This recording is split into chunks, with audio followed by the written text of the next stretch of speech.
forward to some Friday night football? Yeah, I like Friday night football actually. I like any night football, to be honest. Night kick-offs are always, I think, got that sort of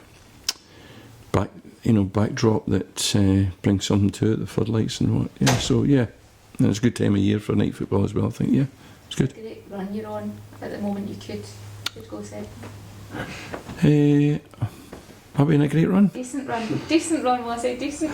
I never really considered it they were on any sort of run, but we can go second, which is the ridiculous thing about it, in the sense that I keep saying this, that we feel as if we're about to get started. We played really well in that first 35 minutes against Hamilton. I heard Arsene Wenger saying it was his team's first half performance was the perfect performance. Well, I think that first half hour was our perfect performance, but we didn't sustain it, and then of course we went and drawn. So no, I think we're still fishing to try and find the right formula. But we could be second on Friday night for a few hours, which would be lovely. What kind of challenge will Hearts bring? Yeah, well, I mean, that's why it's a long way from being second. They are arguably one of the top 3 clubs. I think established themselves last season. I think they were terrific. They're physical, but I think they can play as well. They mix it up enough to keep you on your toes. So yeah, we know it's going to be difficult. Obviously, got Tony Watt, a guy you know well from Scotland as well. What's he added to Hearts? I mean, we would have taken Tony. I'd have jumped at the chance to take Tony here. I'm a great fan of his, and I think I spoke to Craig one day out, at a game, about how they were handling them, and I think they're doing it the right way, and I think they are getting good things out of him. I think he'll leave Hearts if he goes back south in the summer a far better player. But he's got strengths. He's different. He holds it up. He'll turn people. He'll play people in. He's got a trick. He's quick, strong. He's got the makings, I think, of a really good player if he keeps doing what he's doing now. Obviously, you've got plenty of strikers at your disposal as well.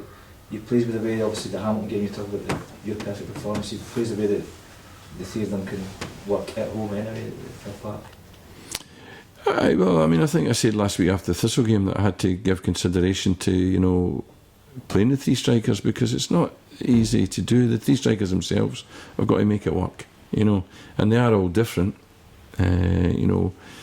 Ryan's a big guy, holds it up, wins balls, physical presence. Scotty's, we know what Scotty does, he holds it up so well, leads the line. Moty's a goal scorer and floats around it, and we have to find the right way of putting them together, because, the reality is you probably can only play 2 of them, but we're trying hard to find a way of playing 3 of them. Because there's, they offer different things, you're still trying to find that way of playing 3 of them, is that right? Yeah, but I mean, they have to contribute. We can't afford to have 3 people not defending. We have to defend a minimum of 10, including the keeper, if not 11, so against Hearts. So, we can't afford strikers who aren't prepared to work back in.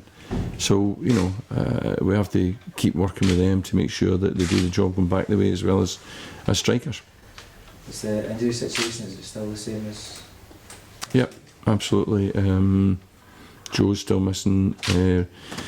Kieran Kennedy and Jacob Blythe have had, a really good week's training. They've just come from training now, and Jacob's trained really well. Was looking the best he's looked since he's been here. So he'll get a game. They both will next week in the under-20s, and hopefully they'll be available to me, after the international break. What have you made of Sam Allardyce? I think it's just sad, got nothing else to say about it,